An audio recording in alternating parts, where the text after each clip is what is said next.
So what we've got here is literally a brand new A180. Now this is in for one of the, well, basically a spoiler upgrade.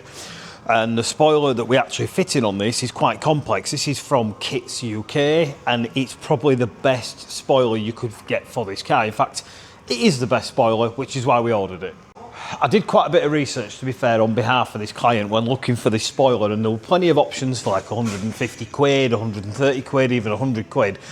And they all would have gone on quite straightforward. The issue with this spoiler, which I'm going to try and get on camera for you, this has like adjustment brackets that go onto the original spoiler that this part then bolts to, and then the fins themselves go onto that. It's complex. It's quite a headache to do.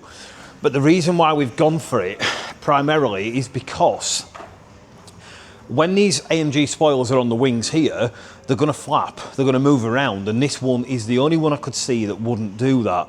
But the problem with that, basically what we have to do is, with this particular one, we have to drill in here, or we have to drill here, I can't remember exactly where, but the reason why we have to do that is that's where the end cap actually sits, and that's going to make that spoiler a lot more rigid than any of the other spoilers we saw.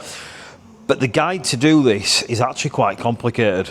So there's quite a lot when it comes to removing this spoiler, and the guide that they provide you is just on YouTube, and it's pretty straightforward to follow, but I would probably say that 9 out of 10 home users would be put off by this spoiler and just not want to do it themselves because of how complex it is. But it is going to give you the best spoiler that you can get in this style for this particular car. So what we're doing is we've started stripping all these new panels out, which is always a bit of a worry, because you've got wires absolutely everywhere. And then what we're going to be doing is drilling into the original spoiler to put the end cap frames on, and then drilling through the top, and then literally just placing it back on. And I don't think it's going to be a bit of an issue for us, but I am going to watch the YouTube video itself, because the reason it's there is to guide you on how complex this spoiler is, and I want to do it by the book. So what you're going to see us doing now is basically following their YouTube guide to actually install this spoiler onto this brand new 180.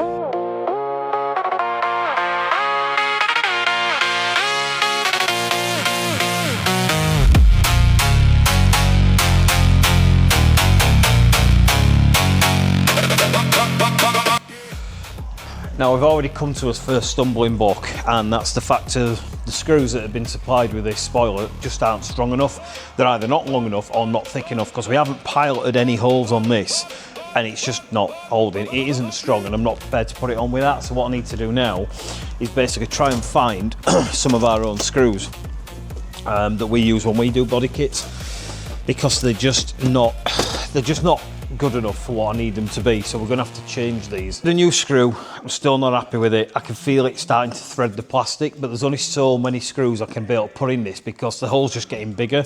So I'm not massively impressed with that, if I'm totally honest. But let's see what it's like when we get the rest of the spoiler on, because this is all going to be rigid together, and it might not be a problem at all.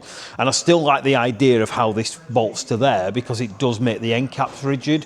But what we're going to do is mask this up, because we don't want to mark this spoiler while working out where we're actually going to be drilling, because this effectively sits on here like this, and we've just got to work out exactly where it fits. And I'm going to try and do this off camera and just mask it up, and then we'll try and get this fitted.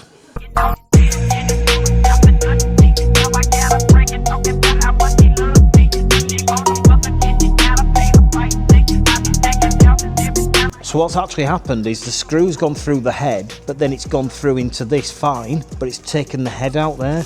So what we are going to have to do is basically just stick a washer on the actual screw itself. And that, it's something and nothing, but it kind of shouldn't have needed to do that. That should have you got yours in? Yeah. I think we might be worth putting a washer on, Dan. I'll put it on anyway. If I'm honest, because I think, well, a bit of movement.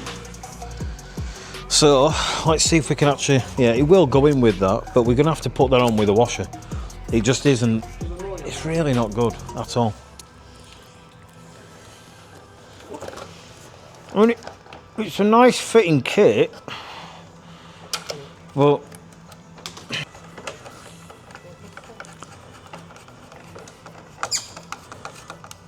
see, there is quite a lot of thread, but if you didn't have a washer on there, you'd go through. I can get that really tight now with a washer. That's fucking brilliant. Yeah, I'm not overly. You get nothing back from it for doubling your money. I'm really not overly impressed with it. I think the fitment's nice in general, and the